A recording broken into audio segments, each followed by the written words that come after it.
Сайн байцгаана өрхөн мөндөд үзэгчтэй. Сайхан үйлчж байна уу? За өвлийн тас хийсэн хасах 30 м-с дээш хүйтэн болсон эдгээр өдрүүдэд бид бүхэн чөлөөтэй ярилцлага үзэгч та бүхэнд хүргэж байна. За өнөөдрийн шинэ дугаар улс орон даяар Монгол телевизийн эфирээс Терминал 1 TV студиэс шууд хүргэж бэлэн боллоо. Өнөөдөр бид найруулагч, соёлын дэргэний ажилтан Дашхүүгийн гал хоёрыг урлаа. Сайн байна уу? Сайн байна уу?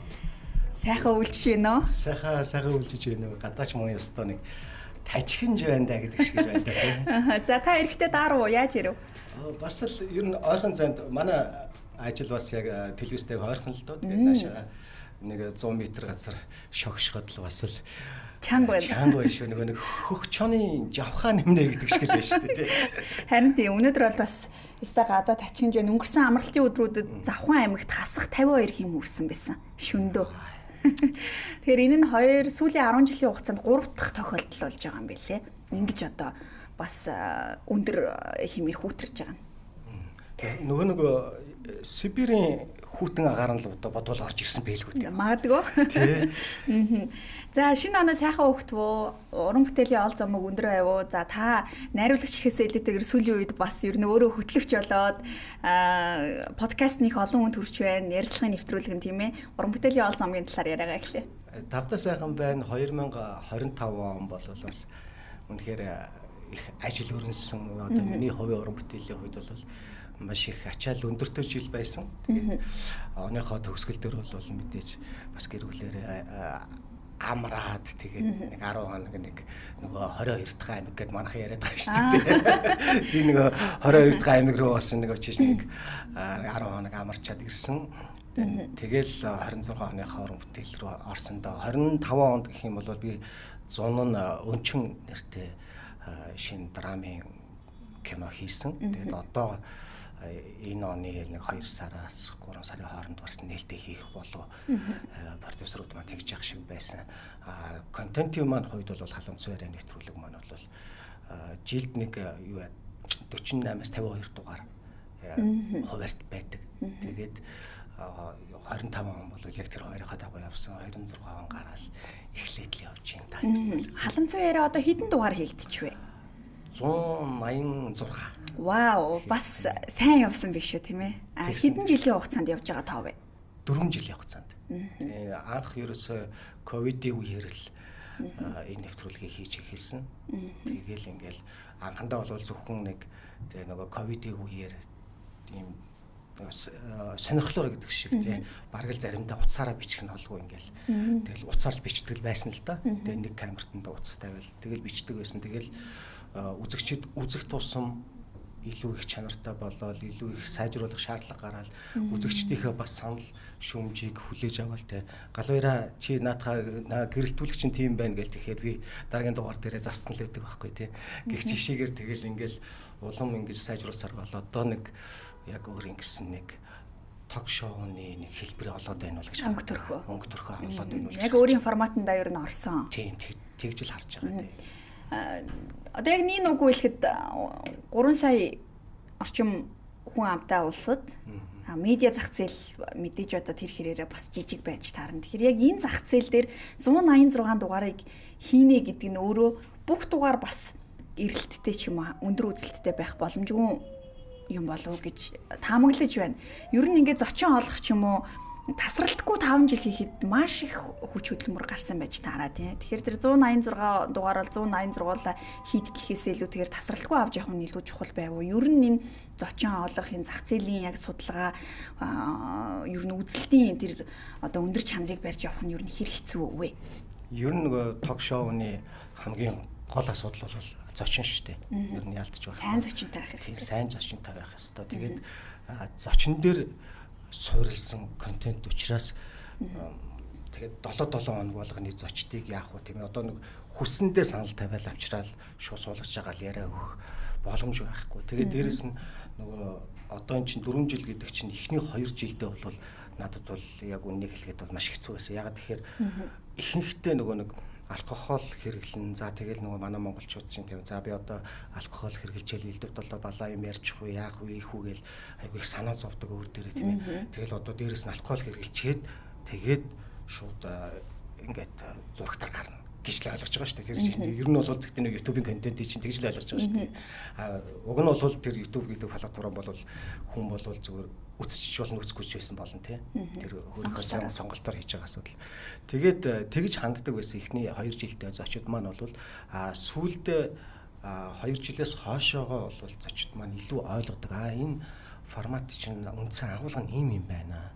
За бас нэг хүн нэг 50 100 г татсны араас тийм ээ жоохон сэмж халаад ингэснийхээ араас бол хүн чинь бас нэг чөлөөтэй ярьдаг юм байна. Биеийн нэгдээд нэг барайсгүй болоод сэтгэлийн үг гардаг. Тийм тэгээ нэг юм сэтгэлийн үг гардаг тийм ээ.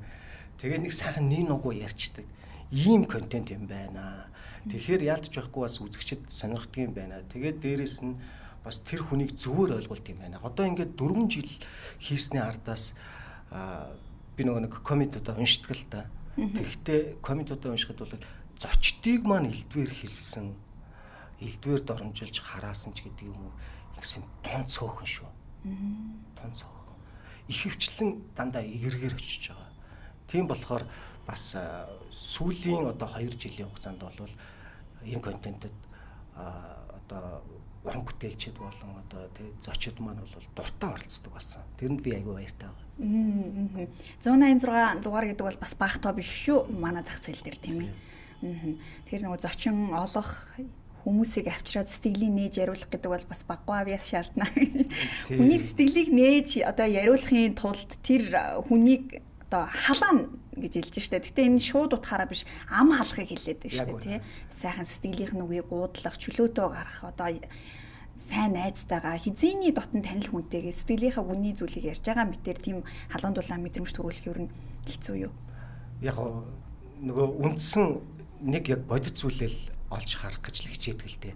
Яг тэгэхээр одоо хоёлаа ингээд нэг дундаа нэг вайн тавьчаа сууж ивэл тэгээд дотор халаад ирэх юм бол хоёлаа уралдаал ирнэ шүү дээ. Тэгээд би бинийхээ те ингээл тэгсэн чи ингэсэн ингээл уралдаал ярьж шүү дээ. Яг тэр онцлогийг би бол олж хараад л тэгээд ерөн зочинтойгоо би уралдаж ярьдаг. Тэгээд яг уралдаж ярьж байгаад яг тэр хүний нэг юм ярианых нь ингээл бүх юмуд нь ингээл гоё урсаал ороод ирдэг. Тэгэхээр ингээл сул тавьчихдаг. Хурдан жигдрээл ирэхээр гэдэг чинь. Тэгэхээр ингээл сул тавьчихдаг байхгүй. Тэгээд нөгөө нөхөр чи гоё сайхан яриа л те. Ингээл тийхгүйгээр ингээд бас хэцүү очид байдаг л да. Яг нэг асуулт асуучаал ингээд дахиад нөгөө биш юу хариулт хэлчихэд тэгээд асуулт хүлээгээд ингээд чимэг болоод ингэждэг. За ямар нэг дуучин байсан юм аа. Хипхоп дуучин байсан юм аа. Би дараа нь асуултаа тоосон чи 30 гаруй асуулт асуусан байсан. Оо. Тэгээ нэг цаг 30 минутын дотор би 30 асуулт асуусан байгаа. Тэгэхээр тэр бол намайг тунд шиг л зовоосон зачин болж таарж байгаа байхгүй тий. Би их юм яриад байх юм бол үндсэндээ яг зарим зочид бол үзэгчд маань бол ингэтгэлтэй ингээд хоёр хүн ингэ ярилцж штэ тий. Тэгээд хоёр хүн ярилцж байгаад яста гал хоёрыг өстө юу ч яриулгүйгээр ингээд явчлаа гэдэг чинь яг ясан тэр гал хоёрын зорилго биелсэн байхгүй. Тий. Би ярих нь сонир биш штэ. Тий. Нөгөө хүнийг яриулах нь чухал. Тэгээд зочин маань илүү яриад дүг гэдэг ингээд явчих юм бол миний зорилго биелчихэж байна гэсэн үг. Би нэг 2 жилийн өмнө Netflix дээр нэг контент үзсэн, солонгос контент байсан. Тэгээ солонгосын алдартай найруулагч, лигийн тамирчид, мэргэжлийн спортын тамирчид, жүжигчин гих мэтчлэн бас нэлээд салбарын олонний танил хүмүүсийг оруулсан. За тийхтэй одоо алкогол хэрэглэдэг. За одоо далайн эргийн нэг юм газар очиод нэг алдартай жүжигчинтэй эмэгтэй жүжигчинтэй ярилцж байгаа. Сөөжүү уугаад тэгтээ сөөжүүг ингэж уух юм бол илүү одоо тохиромжтой байдаг. Ийм градуст ингэж хэсгэж гаргаж авдаг. Ингэдэг гэдэг нэг уух юмныхын соёлыг давхар сурталчлангуутлаасаа хоорондоо аягүй гоё нээлттэй ингэж ярьжсэн. Тэгээ би энэ төрлийн контент байвал бас их сонирхолтой бас гадна нөгөө талдаа хүмүүст одоо тий арх согтууруулах мундааны зохистой хэрэглээг бас сурталчилж өгөх юм аа. Юм байна. Ийм ач холбогдолтой нэг бодлын болцсон ингээд одоо боловсролын контент юм шиг болчихж байгаа байхгүй тийм ээ. Одоо тухайн уух зүйлийн хатуулга гаргаж авч байгаа тэр үйлдвэрлэлийн процесс ер нь яаж хэрэглүүл илүү зохистой байдгийг яадгийн эдийн соёл талаас нь бас заагаад өгчдөг. Тэгэхээр ингээд таны бас контентын ер нь үнцэн агуулга ийшээ нийцдэг үү? Хүмүүс анх ер нь шүүмжилжсэн баг тийм ээ. Тийм маш их шүүмжилж хэрэглэж ингэж сурталчилж байна гэж. Гэтэл одоо тэрний цаана бас арай өөр үнцэг байсан болов уу гэж зүгээр таамаглаж байна. Би таны үнцэг юу вэ? Яг үнэ. Одоо ингээд өмнөх бид нэр 70 жилийн түүхээ бол мэдж байгаа шүү дээ тийм ээ. Ер нь бол ингээд нэг жоохон юм хаалттай Сэтгэлгээний хувьд ч хаалттай. Тэр итгийхэл аав, ээж, үр хүүхдийн хоорондын харилцааны хувьд ч бид нэр хаалттай. Хүүхэд тийм. Тэхгүй. Бити инг томчуул ярьж юм. Бити яа ингээд бүх зүйл ингээд хаалттай нийгэмд бид нэр өсцгөлөө шүү дээ. Одоо миний хувьд бол тийм ээ. Тэгтэл нэг тийм хааснараа хорснороо юм асуудал шийдэгдвэл юм билээ л дээ. Ягаад тэгэхээр уг нь бид нэр асуудлаа ил гаргаж ирж тавиад асуудлыг ил гаргаж ирж тавиад тэгээд тэрийг хэдэн талаас нь ингэж харж болж байна. Эндээс нь ч бас харж болж байна. Ингэж харж болж байна. Гэд асуудлыг жоохон боддоор нь эрүүлэр харж ивэл энэ нь өөрөө цаашлаад соёл болж тогтох юм болов гэд үндсэн дээрслийн форматыг л анхал хийж эхэлсэн л дээ. Тэгээд зохистой хэрэглээ гэдгийг утгач нь ерөөсөө тэр шүү дээ. Тэрнээс биш зохистой хэрэглгээл яриад байх юм бол энэ чинь нэг бол одоо заавал одоо цагдаагийн ерхий газрын урьдчилан сэргийлэх хилцээс та сэрэмжил алкоголыг 21 наснаас доош хэрглэж болохгүй ч гэдэг юм уу. Эсвэл бол өвлийн гадаа хасах 30 хэм болж байна. Одоо та одоо согтуу гараа явах юм бол хөлдөж өгнэ ч гэдэг юм те. Ингэхээс мэдээж ингээс санамжлуулах нь зүйтэй. Тэгэхдээ нөгөө талаараа нөгөө юм энэ алкогол гэдэг зүйл айдас биш гэдгийг ойлгуулмаар байгаа байхгүй. Энийг та өөрөө л хэрэгжилж байгаа. Тэ. Энэ бол өөрөө амьгүй шүү дээ. Тэ. Тэг энийг хүн өөрөө л хэрэгжилж байгаа. Тэгтээ хэрэглэхдээ зөв зохистой хэрэглээ. Тэ. Тэгвэл ингэж бас хүмүүс гоё ууж идэж болдгийм биш үү? Та контентоор харч. Тэ гоё сэтгэлээ нээгээд дуудлаад уйлгатаа уйлаад дурсамжаа яриад тэнд цолон баяр ээжигээ яриад уйлж байгаа жишээ нэ тийм. Ингээд хүн бас эний чинь ууж идээд хэрэглээд их зөв зохистойгоор гоё хэрэгж болдгийм байх шүү гэдэг кейсийг тэгвэл энэ халамж цэврийн нэвтрүүлгийн ток шоуны одоо энэ тайзнаас таарч тийм. Ингэж үрвэл ингээд одоо бид бүхэн нөгөө нэг солонгос сериалуудыг ингээд үзэж байгаа л ингээд яхад чинь нөгөө оройд ингээл те би даа гэж байгаа л те сөөж өгөө уугаал те тийм дагсан тавьчлаа гэдэг те нэг нөхөр агсан тавьчлаа. Тэгтээ тэгэл ингээл кино болгон дээр анги болгон дээр сөөж угаардаг. Тэгээд тэнд сөөж өвний соёл байдаг те. Тэр утгаараа гэж л би бодсон шүү дээ. Та түрүү хэлсэн одоо бид нэг жоохон хаалттай нийгэмд байсан хүүхэд тийм байх хэвээр том хүн юм байх хэвээр гэл те. Тэгээд нөгөө талаараа бас энэ согтруулах ундааны зохистой хэрэглээг бас ингээд аль болох таниулъя гэдэг чинь. За энэ хоёрын огтлцол дээрээс нэг асуудал гарч ирж байна. Гадны зарим улс орнуудад тэр байтугай Азийн улс орнуудад за Солонгост хүртэл ингээд тий ээж амар нь одоо өсвөр насны хүүхдүүдтэй за насан турш хүүхдүүдтэй тий за архиух соёлыг зааж өгнө. Хамтдаа ингээд дууж үзнэ. Ахмад үний хажууд ингэж унаа найз нөхдөдтэйгээ ингэж уудаг юм аа. Ийм гэд одоо зааж өгдөг юм бэлээ л тий.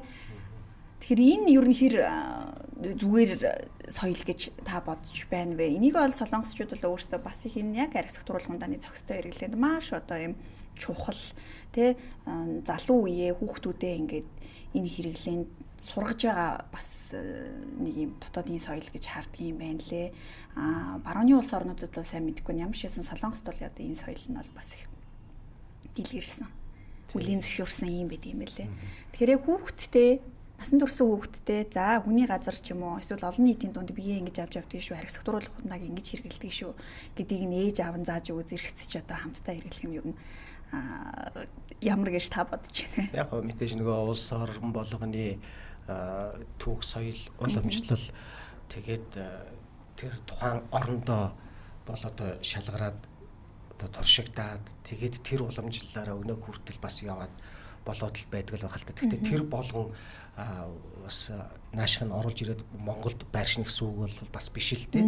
Тийм ээ. Бас нэг наашига Монголд хөрсөн дээр байршихгүй сэтгэлгээнд суухгүй соёл гэж бас байна. Тийм ээ.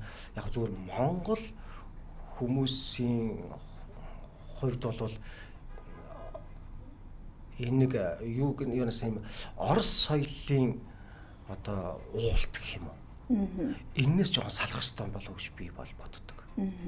Одоо ч тэгэхдээ бас залуучууд бол өөр л болж байна л доо. Одоо бидний тэр нэг юм өсвөр байх үед байхад бол ингээл те яг нэг юм Орос ах нарын гэдэг нэг тийм үг чи явдаг байлаа шүү дээ. Тэгэл ингээл тэр тэгэл орцсон зогсож яснаа эргүүлж яснаа уудаг ч яадаг ч гэнэ тийм ээ. Их тийм юм хатуу цагаан хэргийг шууд хатуулаг өндөртөө их хэмжээгээр хэрэглэж хорддог. Тэгээд магадгүй тэр спиртийг задлах одоо ферментийн юу юм уу Монгол хүнд бас байдаггүй ч гэлүү яадаг ч үлээ тийм олон судалгаа бас байдаг юм байна лээ. Тэгэхээр Монгол хүнд бол магадгүй тэгтээ солонгостой ойролцоо очих магадлал өндөр байх соёл нь сөөжүү бага градустай байдаг. Монгол нэрмэл архи маань бас бага градустай байдаг. Монгол нэрмэл архийг бол яг манайхан ингээл амар шартуулдаг яадаг идэг гэл айгүй их ярьдаг. Тэр чинь их хэмжээгээр уугаад байгаа учраас тэгээд байгаа шүү дээ. Илгээ хорттол бүр ингээд тэг нүдэн бүх биений хөдөлгөө зөвхөн нүдэн хөдөлдөг бодлоо ууж харчин тийм үстэй. Тэгэж уугаар чи мэдээж ямар ч зүйл хордох байлгүй дээ. Тэрэнд уг нь бол бидний хүүхэд байхад өвөө эмээ эднэр бол тэр ингээд тэг хөдөө очиод ингээд тогоо нэрчээд тэгээд ингээ халуун нараа нэг юм дээр нь шар тус хийгээд нэг баг зэргийн ооччоо тэгээд жоохон халамцаа тэгээ болчдөг тий. Эсвэл бол ингээд нэг юм бетантаа гаргаж ирээд тэгээд оройд нэг гоё юм яриангаа ганцхан нэг юм бетанд уугаад ундах чинь зүгээр биеийн амралт альжаал тайлах нөгөө нойрны болчихж байгаа байхгүй. Хитрүүлэн хэрэглэнэ гэдэг чинь л хамгийн аюултай юм байгаад байгаа юм л да. Тэгэхээр зүгээр яг миний бодлоор бол яг энэ Оросоос орж ирсэн тэр ийм хатуу архийг өндөр градустай хатуу архийг тэгж их зах замбрааг уугаад гал болчмаар байгаа. Энэ бас нэг тусдаа ер нь бол архи согтруулах хундааг хэрэглэх олонний дунд бие авч явах чинь бас нэг юм нэг соёл болж таарах гэдэг юм аа тийм ээ. Одоо бол арай өөр болчлаа. Залуучууд бол нөгөө нэг хатуу архи чинь тийм ээ ингээд шингэрүүлээд коктейл болгоод ингээд янз бүрийн өндөр градустай тэгээ 40 градустай виски эднэрийн чинь бол одоо хайбол болгоод тэгээ мөстөө тэгээд ингээд бүр ингээд бүр вискинийх нь амт нь бүр тэртээ алсад амтагдж яхаар тийм болгоод ууж хэрглэж юм ингээд арай өөр болгож юм хэргэлдэг болчлоо л доо. Тэгтээ зүгээр одоо дийлэнх хүн одоо нөгөө түрүүний ярьдаг тэр буруу хэрэглээч юм бол байгаад л байна л да. Тэгэхээр яг бас гадны соёл одоо тухайн улс оронд нутагшихтаа маш олон нийгмийн хүчин зүйл нөлөөлөл байгаа. Учираас бас тэ 100% нийцэхгүй гэж бас хэлж болохгүй байгаа дээ тийм ээ. Шууд байршихгүй нь бол өстой хийж мэдэхгүй шүү дээ тийм ээ. Яг би нөгөө сониучрахадаас таны контент их онцлог байгаа учраас яг энэ тал руу төлөхгүй асуучлаа л да. Одоо Монголд ер нь бол анхдагч гэж хэлж болно шүү дээ. 5 жилийн өмнө одоо анх яг ингээл ийм форматтайгаар арай илүү өөр бас өнгө төрхтөгөр гарч ирсэн. Гэхдээ өнөөдрийн хүртэл бас доктортой явж байна гэдэг бол бас их одоо сонирхолтой бөгөөд олонний анхаарлыг татсан зочд бөгөөд тийм форматтай байна л гэж ер нь хэлэх гээд байгаа юм тийм. Уран бүтээлийн зам л ер нь хаанаас ямар шалтгаанаар эхлэв 13 наснда анх одоо кинонд дүр бүтээж хүүхэд насныхаа дүрсийг мөхөлсөн таны аав бас жүжигчин хүн байсан.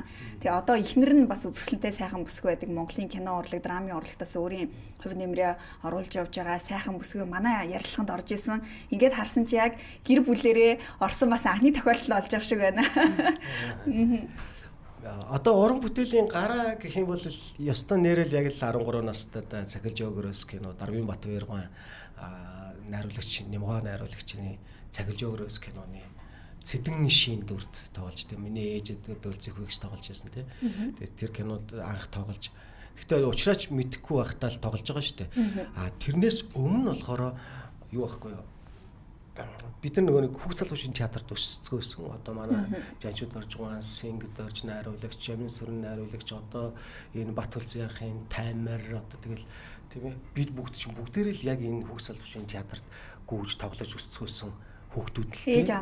Ээж амнарыгаа дагаал тэгээ цэцэрлэг хийсээ театр дээр л өмжцгөөдөг тийм.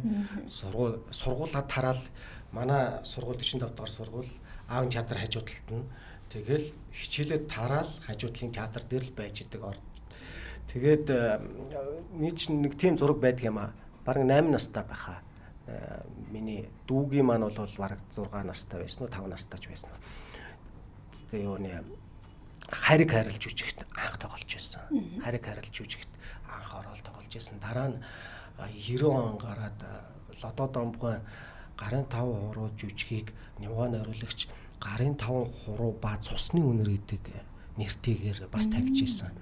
Тэрний одоо бас гарын 5 хуруугийн дунд хүү болж бас тоглож исэн. Театрын тайзнаа бол нэлээд олон гарчихсан байсан. Үеэлтэй тэгж байж байгаа цахилж өгөрөөс тоглож исэн. Тэгэхээр баг миний нөгөө урлагтай холбогдсон гэх юм бол бараг л 7-8 настайгаас л холбогдсон болов гэж. Тэгж яагаад нэг 13 настаас хойш цахилж өгөрөөс тоглосноос хойш бол одоо соёл урлагийн сургуульд ортол 20 нас хүртэл бол тэгээ гинт тасарсан 7-8 жил яг тэквондогийн спортоор хичээлээд яваад өгчихсэн байсан. Тэгээд яг манай аав маань л чиглүүлж өгсөн байх. Намайг бол соёл урлагийн сургууль руу эргээд очих. Тэр үүд замыг бол аав маань чиглүүлж өгсөн. Мэргэжил сонголтын дээр та тэгэхээр эргэлдсэн гэсэн үг үү? Яг тухайн үед бол яг мэргэжил сонгоно гэж ерөөсө бодож яваагүй. Ерөөсөө нэг чигээрэл одоо тэквондогийн спорт 2000 онд Сидней олимпиад орж исэн. Албан ёсоор. Тэгээд бидний мөрөөдөл ерөөсөө л олимпиад оролцох. Цаашлаад олимпиад авраг болох гэдэг тийм л гол зорилготой. Тэр үед та 20-тай байж таарах нэ тий 2000 онд гэхэж би 20 настай гэсэн үг байхгүй. Тийм л зорилготой байсан. Тэгээд 10-аад төгсчод 2 жил бараг л ерөөсөө л дам бэлтгэл тэгээд нэлээд өндөр формтой тэмэрчил байсан л да. Тэгж явж байгаа л бид нар Канадын дэлхийн аргад явах гэж тэр жил чадаагүй. Яг өмнөх жил нь 99 онд нь чадаагүй. Тэгээд виз гараагүй. Тэгэл хийс хүрчиж байгаа байхгүй. Тэгээд за яах вэ гэж байж аав маань. Гэтэ аав бол нөгөө ер нь яг ингээл нэг юм ярьцлагын нэвтрүүлгүүд дээр орох болгондоо дандаа таны мэргэжлийг одоо өвлөх хүүхдүүд байгаа юу? Таны хүүхдүүд дотроос гэхэд дандаа миний дунд хүү гэж намайг хэлдэг байсан. Тэгээд миний дунд хүү л байгаа даа л гэл. Тэгээд би чинь тэгээд тэрийг сонсож байгаа шүү дээ. Тэгэл ярьцлагыг уншиж байгаа шүү дээ. Аавынхаа ярьцлагыг уншиж байгаа шүү дээ. Тэгэл ингээд дандаа тэндээс би чинь тийм мэдээлэл аваад л шүү дээ. Тэгээд чи нэгэл за аав намайг жандаа л гэж бодоод тэгэж явж байгаа л тэгэл дараа соёл урлагийн сургууль очих гэхэд би тгийгээл тэгэл утсан. Тэгэхээр тухайн үед бас аавынхаа сэтгэлийн одоо тэр үүрэг даалгаврыг гэх юм уу? Бас биелүүлэх би ёстой юм байна. Аав маань одоо ингэж итгэж найдаж байна гэж та бодож ирсэн учраас энэ салбарыг сонгосон болж таарах нь. Тий. Итгэл хүлээлгэж юм л гэж би бодож лээсэн л да. Одоо тэр нэг өсвөр наснд тийм ээ. Тэгээд дээрэс нь нөгөө хамгийн гол юм нь би ч нөгөө аавын хүүхэд байсан. Тэгэл намайг чи хүүхэд байхад чинь галаа аавын бүснээс төрсөн гэхээр би яадгийн гэж ууралдаг тийм. Яадгийн би аавын бүснээс төрсөн ямар матай ингэж тэгдэг тийм. Тийм байсан болохоор би аавыгаа их тийм үгийн сонсдог. Аавтайгаа их тийм найз шахуу байдаг байсан. Тэгэл аав юу хэлэх болов? Аавч надад тийм ам байсан. Бид хоёр өөр нэг тийм сонин холбоотой хоёр хүн байсан. Тэгэл ингээд бараг л харцаараа ойлголцдог аав. Одоо хэрвээ аав минь байсан бол бид хоёр бол тэгэл ингээл ястал харцаараа ойлголцол байж байгаа байсан баг та. Тийм байсан болохоор би аавынхаа үгийг яг тэгж хүлээж авч за. Ер нь л тэгэл аавын л зүг гэж бодож л. Соёл урлагийн сургууль очижсэн. Одоо та өөрөө хүүхдүүдтэйгээ хэр дотно аав бэ? 2 хүүхэдтэй. 3. Аа.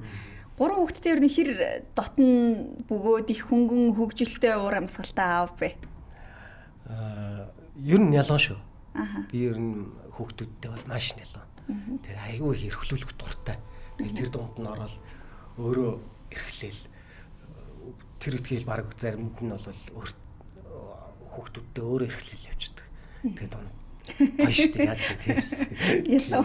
Тэгээ ер нь бол хамгийн эрхэм сайхан нандин зүйл чинь тэр хүүхдүүд штэ. Тэр хүүхдүүд бүр анх ямар юм байлаа тий. Тэгэл ингээл нүдэн дээр өсөж боожаал ингээл томрол. Гэхдээ томрох тусам ингээ хайр хүрээд байдаг шүү дээ. Айгуу гоё. Тий. 3 хүүхэдтэйгээ их дотноо нялуун гэж аав хүний одоо энэ нийгэмд эзлэх байр суурь үүрэг оролцоо тэр гэрт эзлэх байр суурь үүрэг оролцоо тэр үг гэдэг бол бас их чухал ах шиг байна. Тэгээ сүүлийн үед манай Монголын нийгэмд салалт их тохиолдож байна. Дээрээс нь аав хүн ямар байх ёстой тухай ойлголтыг бас түгээх хэрэгтэй байна гэж. Одоо нэг хэсэг дандаа ээжийн талаар яриа л ээж хүчрэхэг, ээж мундаг. ээж ингэж арын ажлыг бүгдийг авч явж ийг ээжийн одоо ухаанаар тэр хатан ухаанаар амьдрал явж ийн хүүхдүүд ингэж ингээл аавууд бас нэг хэсэг орхигдсон юм шиг. Тий яг үнэ. Энэ яг нөгөө манай ард түмний бас уламжлалтай холбоотой байх л да. Ээж илүү их байр суурь эзэлдэг гэр бүлд нь тийм ээ.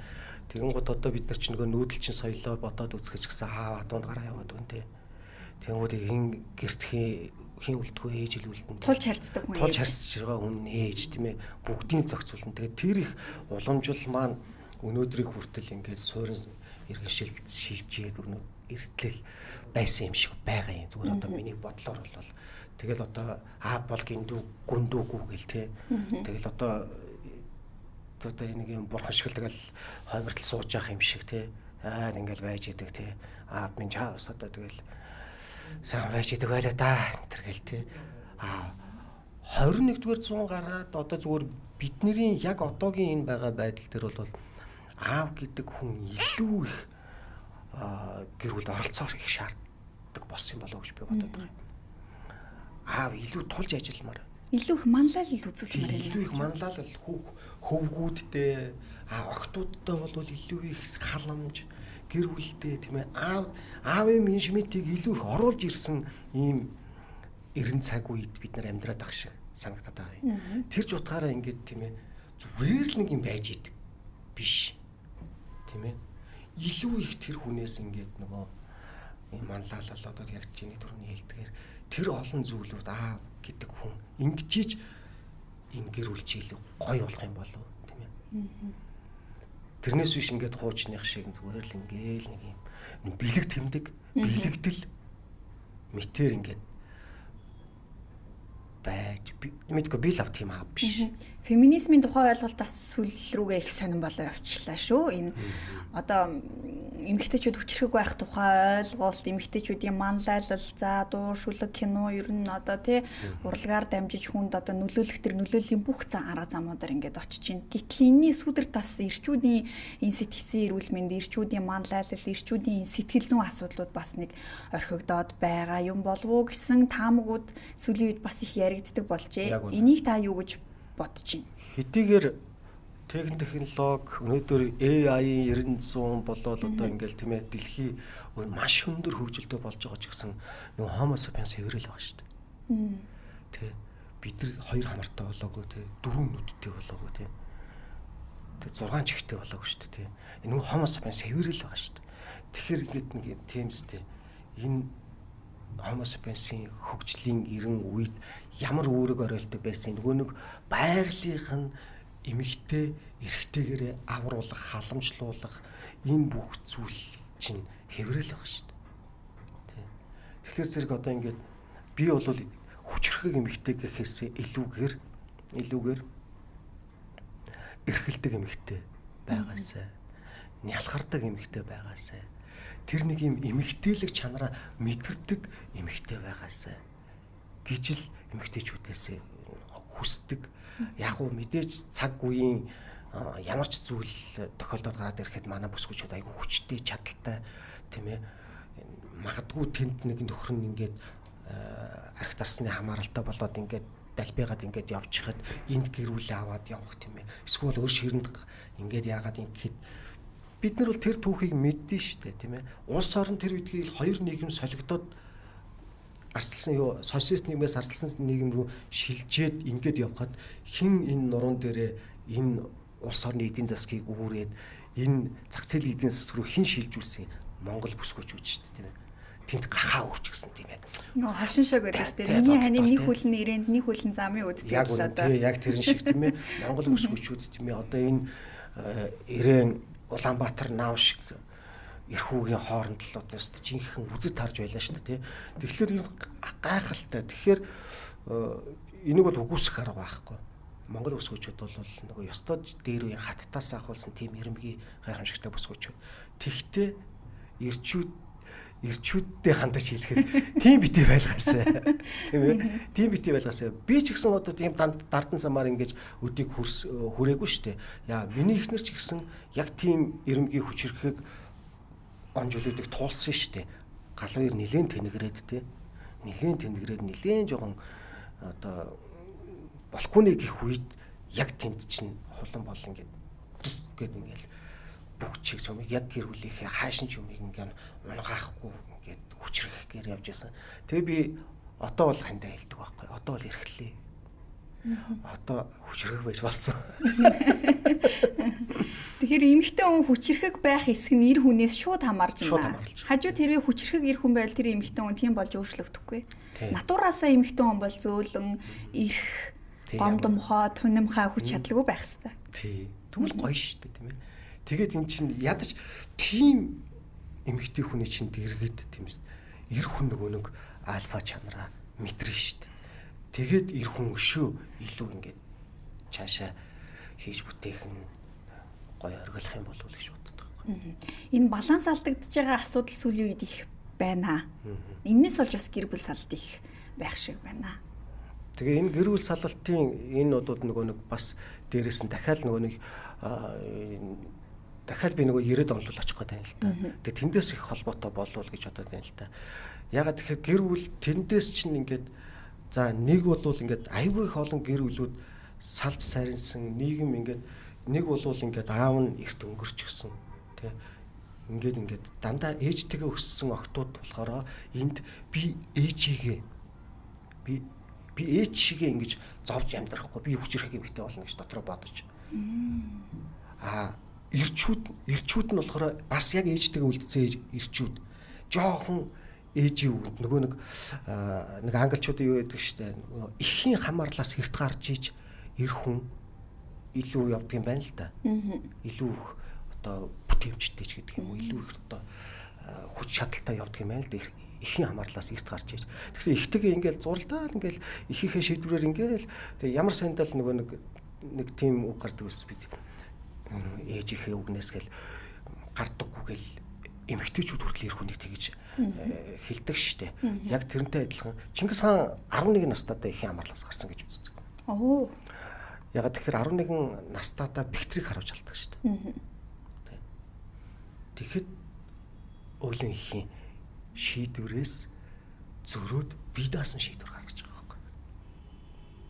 Тэгэхээр одоо 11 настайдаа ихийн амарлаас гарсан. Тэгэхээр Чингис хаан бүр тэр дээр үед гарсан байгаа шүү дээ. Тэ. Гэх жишээгээр нөгөө энэ юм чинь ингэж уламжлаж явсаар байгаад өнөөдрийг хүрчихэд тэр гэр бүл салалт чинь ингээд эр юм хоёр хүмүүс тарахгүй байна уу таа л гэж л би харах гээд байна л да зүгээр. Энэ бол гэхдээ зүгээр уран бүтээлч хүний л харж байгаа өнцөг шүү. Тэгээ миний л бодол. Өөр өөрийн байр суурин дээр өөр өөрийн үүргэн дээр байх нь зөв. Хитэтгэхгүй хоёр биенийхээ үүрэг рүү орохгүй. Тэгэхээр байглаасаа яасан тэр өгөгдлийг уламжлалын дагуу авч явах нь чухлаа гэж та үзэж байна гэж ойлгох. Гэхдээ яг мэдээж яг нэг тийм байр суурь бол байгаа. Одоо бид бүхэн бол тийм түүхэн үеийг туулчихсан юм байна. Тэгэхээр одоо өөрөөр хэлэх юм бол энэ чинь нөгөө нэг сэтгэл зүйн хувьд одоо нийгмийн сэтгэл зүйн хувьд ингээ харах юм бол ийм юм байна шүү гэд. Тэгээд тал бүрнээрээ л яг энийг засахын тулд одоо гэр бүл судлаач нар нь ажиллаж идэх ч юм уу эсвэл уран бүтээлчд нь энэ тал руугаа уран бүтээл хийдэг ч юм уу эсвэл одоо сэтгэл зүйн зөвлөгөө өгдөг хүмүүс нэгдэг ч юм уу тал бүрнээ ингээд зүгээр тэгтээ би яг ингээ онцлоод нэг зүйл гаргаад ирчээд байгаа юм бол ерөөсөө биш. Тэгтээ ингээд нэг юм уг нь юм нийгмийн онцлоод бид нар нэг ийм цаг үеийг тулдаад ирсэн. Өнөөдөр хэрэгцээ гэр бүл салалт ингээд байгаа юм бол энэний өмнөх уг үндэс нь эндээ байсан юм биш үү гэж ингэж ухаж гаргаж ирж ингэж тэрийг эмчилдэг бол нөгөө нэг сэтгэл зүйн травмыг ухаж гаргаж ирж байгаа дэмчилдэг гэдэгтэй л адилхан л байхгүй. Би бол тэгж л бод. Тэгвэл найруулагчны хувьд одоо та кино зохиол бичих үедээ ер нь юуг хамгийн дөрөнд боддог вэ? Үзэгчдийн сэтгэлийг илүү түлхүү үзэх үү, нийгмийн нөхцөл байдлыг онцолж харж үзэх үү, эсвэл өөрийн дотоод мэдрэмжиндээ ер нь тулгуурлаж кино зохиолыг бичиж найруулах уу? Гэхдээ бас яг энэ нэг цаг үедээ юм байлээ. Эхэндээ бол одоо жишээ нэг 20 дөнгөж гараал одоо нэг 30 40 үед бол нэг юм жоохон юм давлуун омглон үе байгаа шүү дээ. Тэр үед бол их хвчлэн дандаа үзэгч юу хүсэж байгааг бичгийг л оролддог байсан. Одоо өөрөөр хэлэх юм бол ямар тренд болж байна. Тэгэл тэр диалог хүртэл бичгтэй хүртэл нэг тухайн үеийн нэг юм тренд хиллэг мэллэг ч юм уу тэрийг бичих гээд л тийм ээ. Олон жил нэг ёсондоо одоо би 46 настай найруулагч байж штэ тийм хүн байж штэ. Тэнгууд 46 нас хийн одоо хэд хүртэл 40 хүртэл ч юм уу эсвэл 39 хүртэл ч юм уу ихэвчлэн дандаа үзэгчд таалагдах гэж хийжсэн. Одоо бол үзэгчдэд гэхээсээ илүүгээр чи юу хийхийг хүсэж байна гэж өөрийгөө сонсхийг л хичээж байгаа. Чи юу хийхийг хүсэж байна? Чи юу галуур юу мэдэрч юу энийгээр хилээд маа гэд ингээд тавиад хийх л хүсэж байгаа. Тэрнээс биш яг айхтар одоо ингээл энийг л хийчих юм бол үзэгчд үзнэ гэдэг тийм ойлголтоос бол би гарцсан.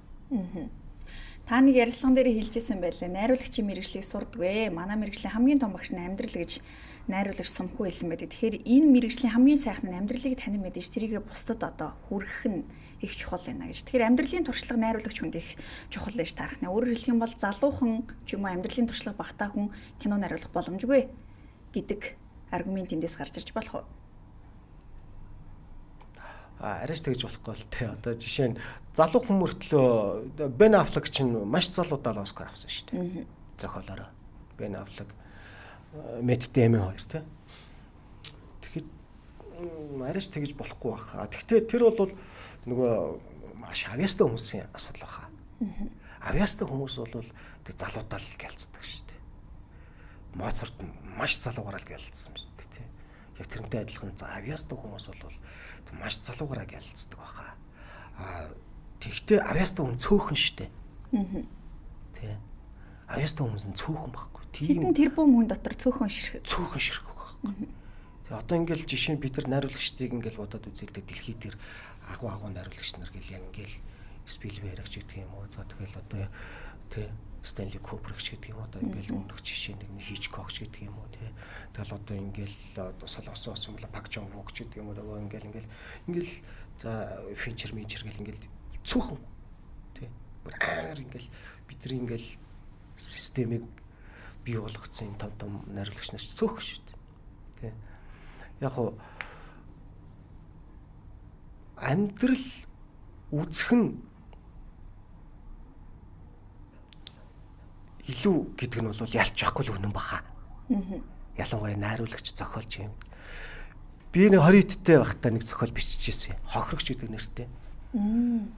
Тэгээ миний анхны зохиол байхгүй. Тэгээ соёл урлагийн сургууль дөнгөж төгсчөөл биччихсэн. Тэгээд холонд уншуулсан чи холон уншичаад энэ чиний л бухимдал байна шүү дээ. Гэхээр би уурлаа ороо шидчихсэн байхгүй.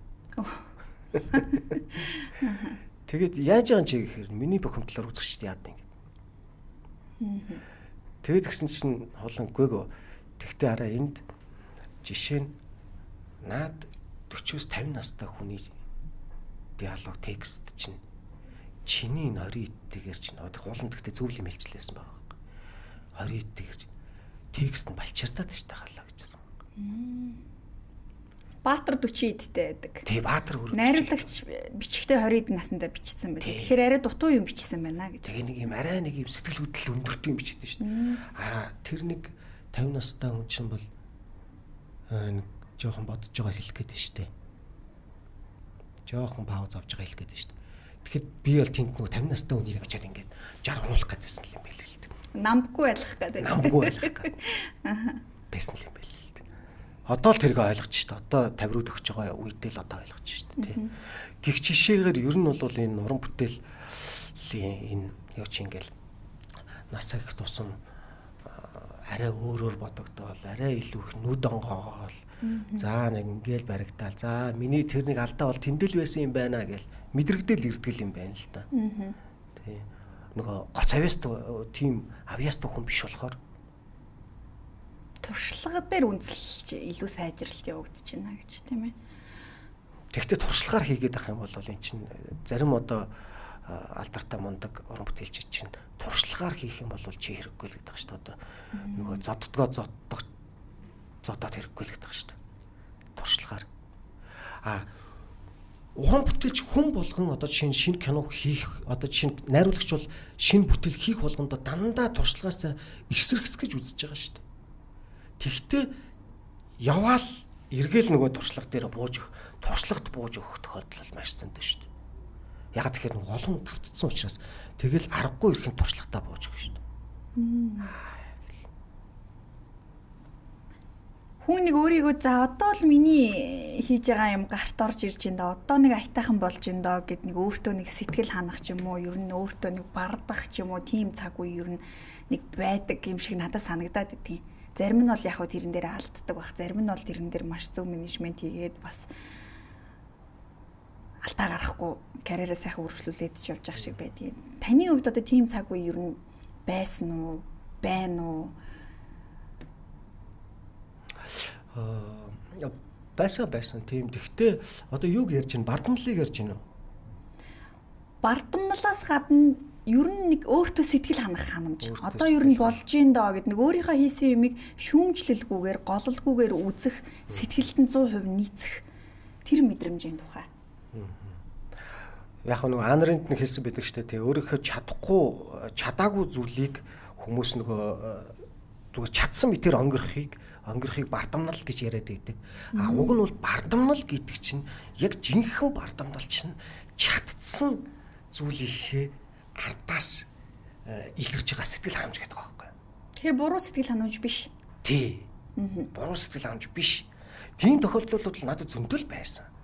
Нэг за гэл те нэг аятайхан одоо жишээ нь кино хийгээд нэг тэрнийхээ ардаас гадны нөлөөгүйгээ кино хийгээд тэрний ардаас бас үзэгчид их сайхан хүлээж аваад тэрний дараа бол тийм мэдрэмж бас төржил байсан. Шууган тайрагч гэдэг кино хийгээд тэгээ би өөрөө тоглоод гэхдээ яг өөрөө үзэж чадахгүй байсан.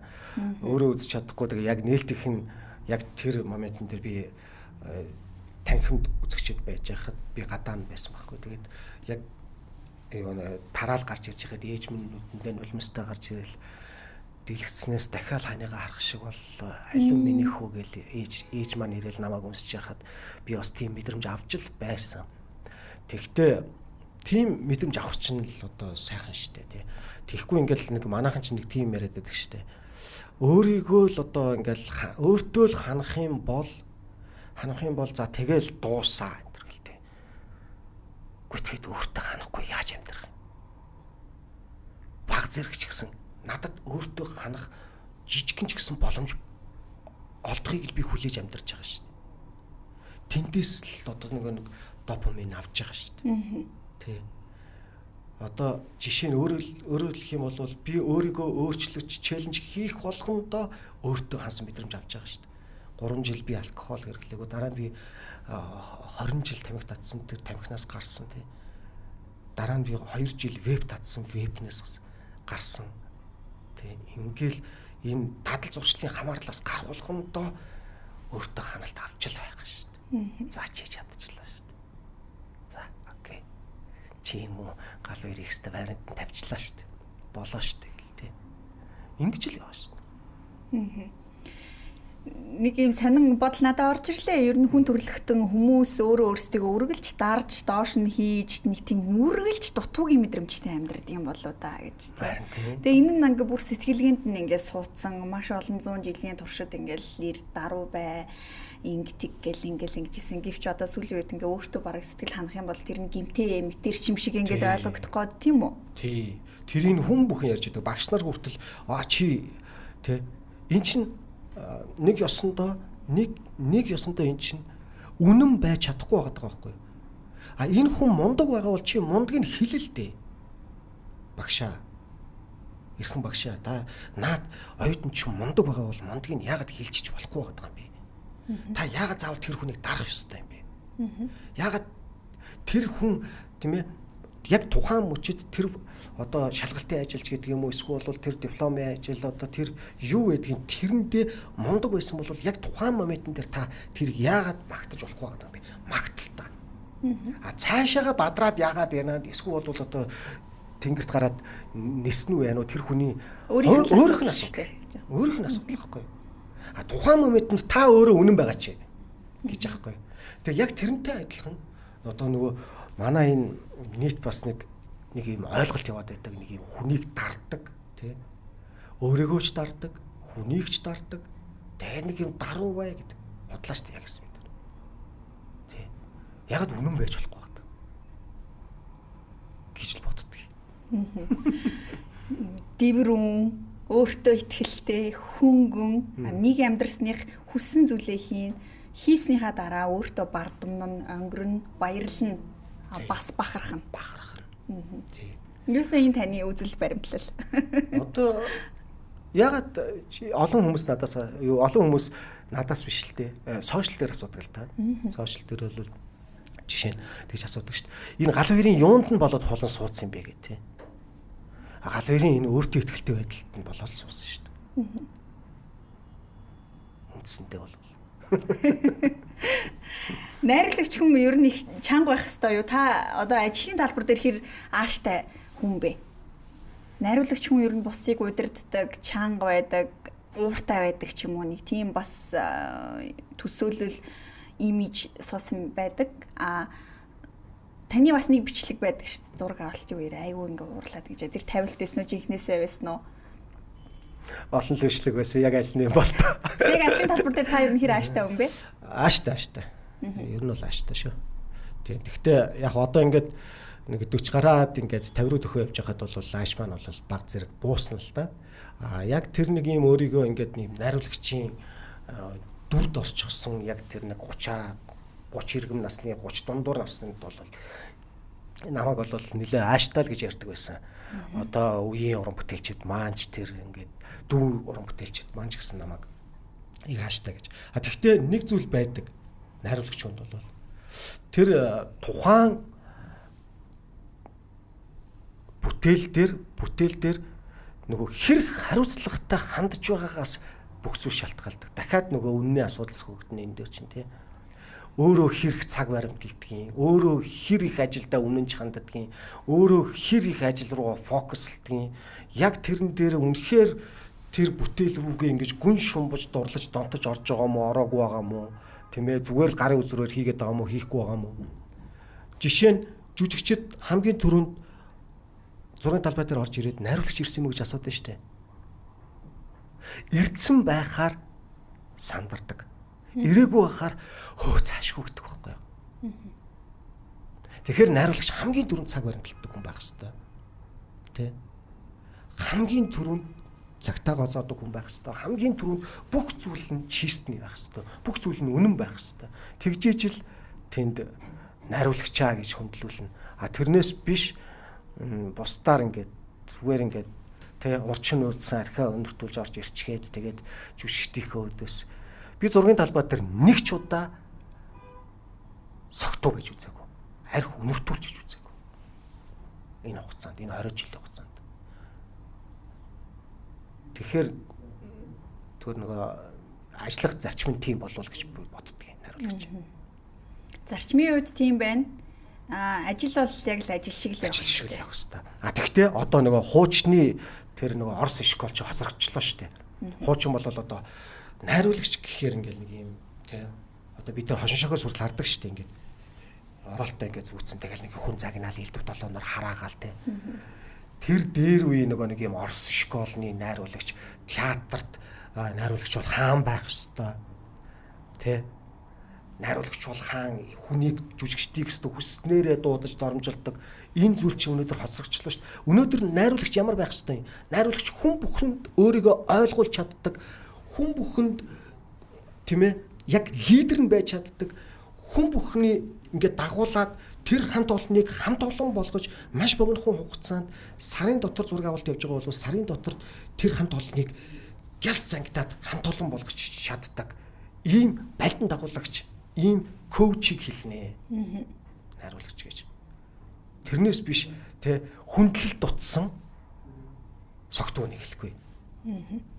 За та өөрөө найруулагч, зохиолч, жүжигчин, аав нь жүжигчин, эхнэр нь мэрэгжлийн жүжигчин. Ингээд урлагийн гэр бүлийн хүн байна. Дээрээс нь одоо анх 6-7 настайгаас урлагтай холбогдсон хэр одоо 40 орчим жил ер нь тийм ээ яг энэ тогоонд энэ салбарын хүн болж боловсрчээ. Тэгэхээр шинэ үеийн найруулагч нарт, шинэ үеийн жүжигчдэд, залуучуудад хандаж хэлэх таны өмнөх үеэс авсан туршлага, ер нь хилээд үлдээчмэр гол баримтлах зан чанарууд юу вэ? Яг залуучуудад гэхээсээ илүүгээр одоо ингээд нэг хэцүү зүйл нь төвлөрөл байна л да. Маш хэцүү, төвлөрөхөд маш хэцүү цаг үед бид нар амьдарч байгаа. Яг одоо. Тэгэхээр би хэрвээ залуу найруулагч одоо ингээд миний хажууд суугаад ингэх юм бол нэг төрөнд сошиал сүлжээгээ хаагаад багсгаад ч гэдэг юм. Эсвэл фэйсбүүкээ устгаад, инстаграмаа хаагаад тэгээд ари өөр зүйл рүү төвлөрөөрөл гэж захина. Яг тэгэхээр одоо шинэ үеийн залуучуудыг ингээд харахад бид нарыг хүүхэд байхад ийм их мэдээллийн сүлжээ, одоо ийм их ингээд ийм урсгал, мэдээллийн урсгал өдөрт ингээд яг ингээд зөвхөн өөрийгөө сонсоод юу илээ гэд ингээд сэхэрж амжихгүйгээр ийм их зүйл байгаагүй бидний үед. Харин бид нар азтай үед байсан бол одоогийн залуучууд харин азгүй гэж би харна. Азгүй. Ягаад гэвэл ийм их шуурган дунд амьдарч байгаа. Энэ дундаас өөрийгөө олох амар хэцүү. Энэ их шуурган дундаас өөрийгөө олох. Ингээд олох гээд байж хаад скрол, дараагийн скрол амар хэцүү. Эсрэгээр хүмүүс ярих л байгаа л да. Үгүй галааха таны үед бол амар хэцүү тий. Өнөөдөр бол AI ертөнц, өнөөдөр техник технологи, өнөөдөр бол харимж биднээс амар гоё ертөнцид амьдарч байгаа гэх л байх л да.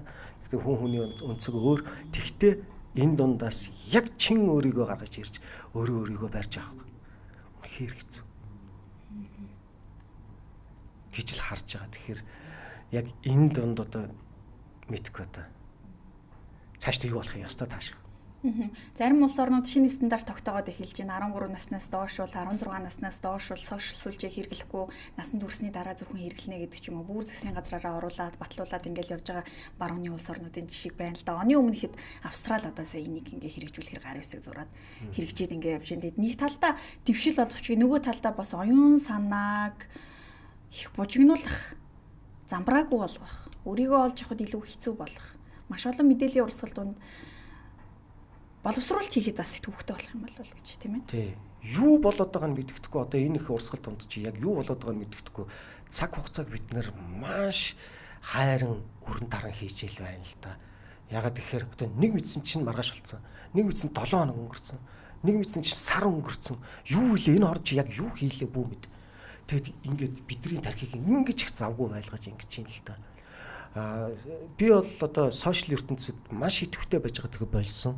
Одоо сүүлдээ бол яг одоо манай одоо студийн залуучууд миний сошиал аккаунтаар нөгөө халамцуу ярианы рилсүүдийг ингээд тавьдаг. Би ер нь оролцоо байсан.